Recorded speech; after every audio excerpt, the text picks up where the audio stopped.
Baby வந்து எல்லாத்தையும் வந்து கொலாப்ஸ் பண்ணி வச்சுருக்காங்க. இப்போ இது எல்லாத்தையும் நான் ஒழுங்குபடுத்தணும்.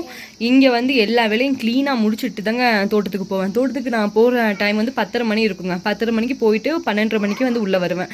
ஏன்னா காலையிலாம் சாப்பாடுலாம் முடிச்சிட்டேன் இல்லை. இன்றைக்கி வந்து நான் வீடியோவில் கூட ஷார்ட்ஸில் சொல்லியிருப்பேன் ஆலு அப்படின்னு. ஆலு தம் ஆலுங்க அது பண்ணிவிட்டு ரைஸ் வந்து ரெடி பண்ணியாச்சு.